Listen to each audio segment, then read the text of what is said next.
Dear 11th class economics students, Assalamu alaikum. In this video lecture, we will discuss classification of statistical data, which is the second stage of statistical study. Dear students, in the last few lectures, the process of data collection was discussed. The collected data is usually contained in schedules and questionnaires, but that is not in an easily assimilable form. The answers will require some analysis if their salient points are to be brought out. As a rule, the first step in the analysis of statistical data is to classify and tabulate the information collected. Classification is the first step after collection and editing of data. Thus, after collection and editing of data, the first step towards further processing of data is classification, or we can say organization of statistical data. What's meant by classification? Classification is the grouping of related facts into classes, or simply we can say that the process of arranging data in groups or classes according to similarities is technically called classification. Thus, in classification of data, units having a common characteristic are placed in one class, and in this way the whole data are divided into a number of classes. Dear students, classification of data is a function very similar to that of sorting letters in a post office. Letters collected in a post office are sorted into different lots on a geographical basis, that is, in accordance with their destinations such as Jammu and Kashmir, Delhi, Mumbai, Kolkata, etc. There, the data or the letters are then put into separate bags, each containing letters with a common characteristic, that is, having the same destination. Let me give you one more example. If we have collected data regarding the number of students admitted to a college in a year, the students can be classified on the basis of sex. In this case, all male students will be put in one class and all female students will be put in another class. The students can also be classified on the basis of their age, on the basis of their marks, status, etc. The set of characteristics we choose for the classification of the data depends upon the objectives of the study. Dear students, now coming to the objectives of classification. The principal objectives or purposes of classifying the data are: number first, to present the mass of data in a concise and simple form. That is, classification helps in condense the large chunk of data in such a manner that similarities and dissimilarities can be readily apprehended. With the help of classification, millions of figures can be arranged in a few classes having common features. Number second objective is to facilitate comparison. Dear students, classification facilitates comparison. Ungrouped and shapeless data cannot be compared. Only the data which are being divided on the basis of their similarities and resemblances can be compared, and it is possible only with the help of classification. Third important objective of the classification is to bring out points of similarities and dissimilarities.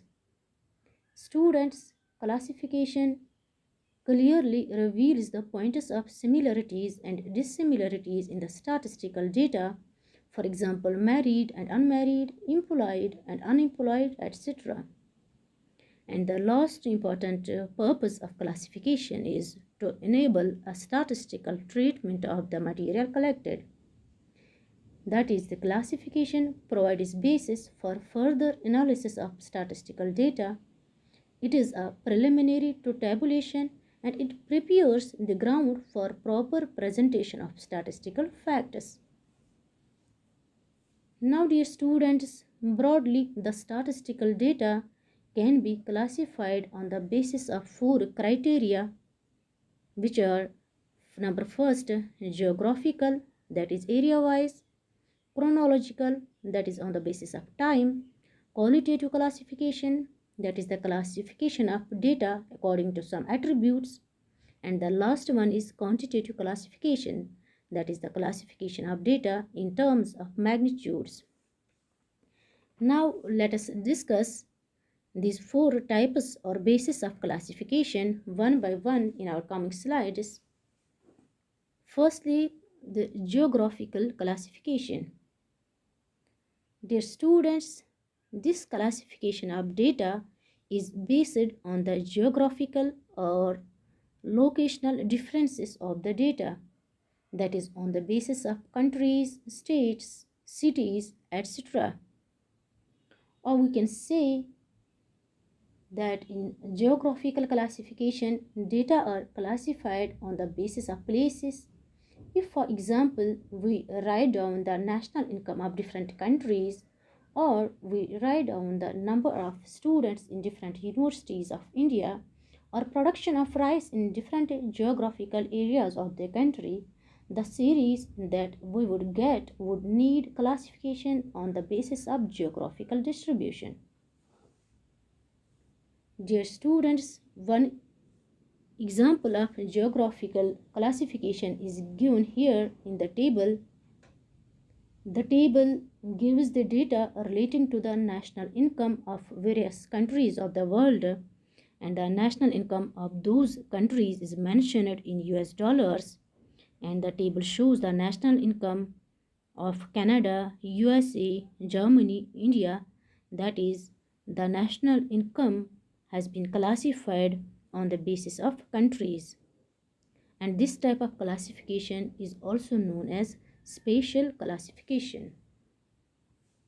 Now coming to another important classification, type of or the basis of classification of statistical data, which is chronological classification.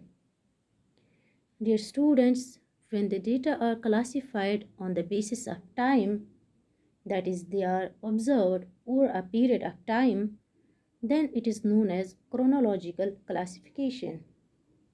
Such series are known as time series because one of the variable in them is time. Thus, time series are usually listed in chronological order, normally starting with the earliest period.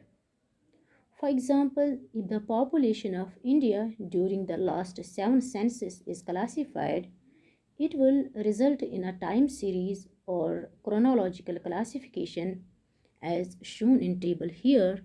And this table shows the population of India during various time periods. It shows in 1951, the population of India was 36.11 crores. In 1961, it was 43.92 crores, and so on. So this type of classification of data, that is when the data is classified on the basis of time, this type of classification is known as chronological classification of data. Now coming to qualitative classification of data, another important type of classification of data.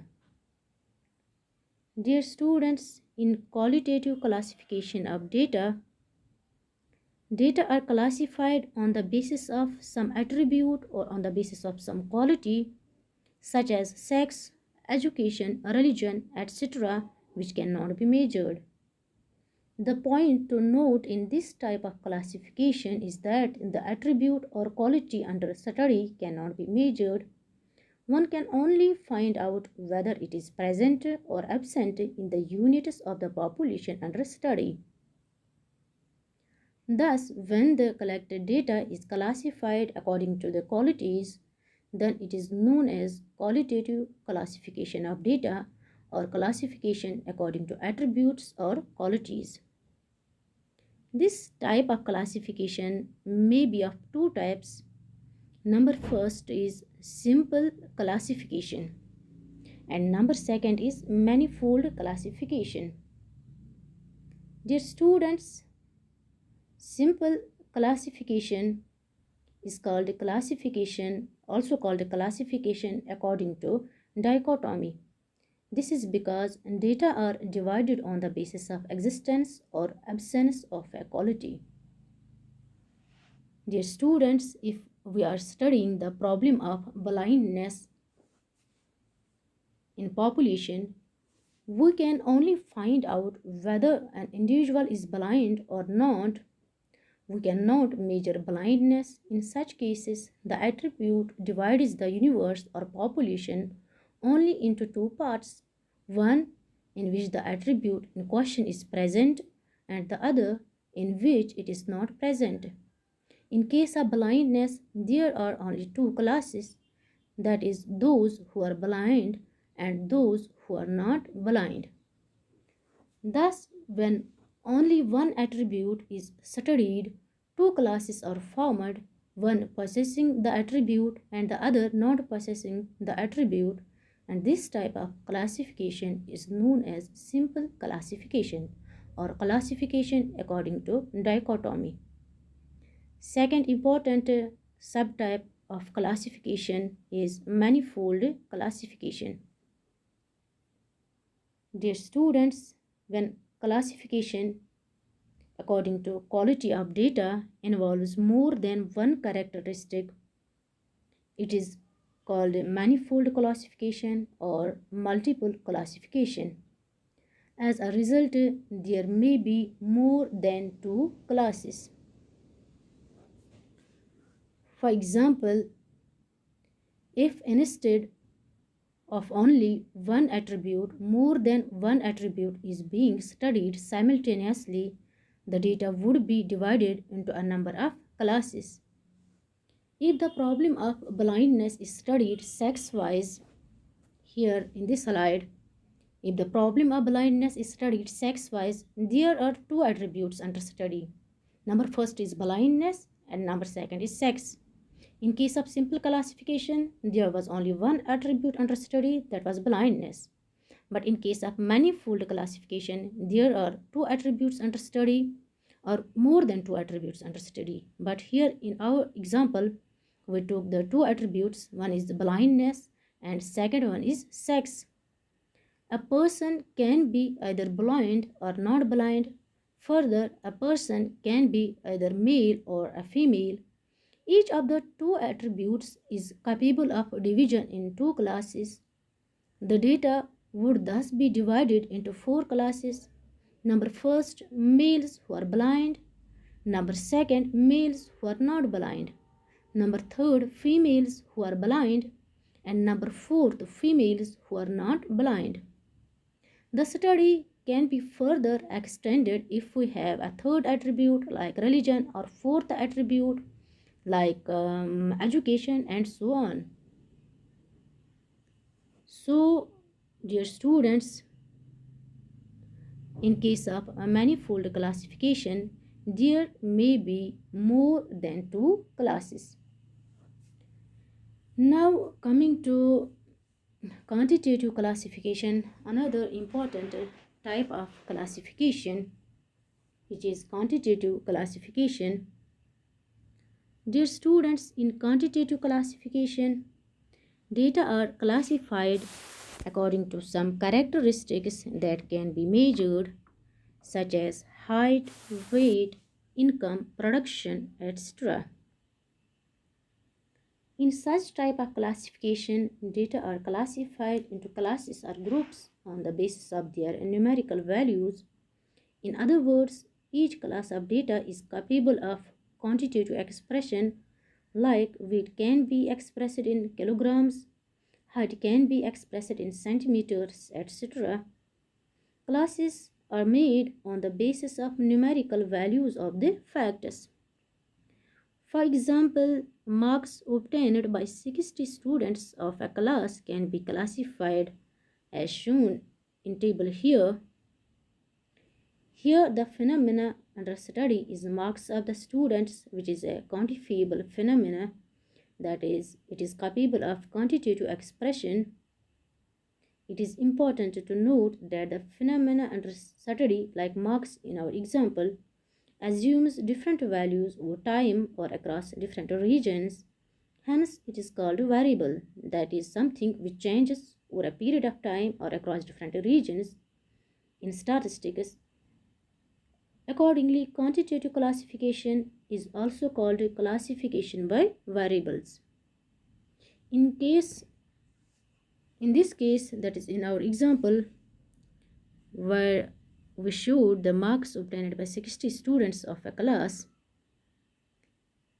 there are two important elements. One is variable, and second important element is frequency. In our example, marks is a variable and the number of students indicates the frequencies. Dear students, in our next lecture, we will discuss in detail the concept of variable, frequencies, and the types of variables. Thank you, dear students.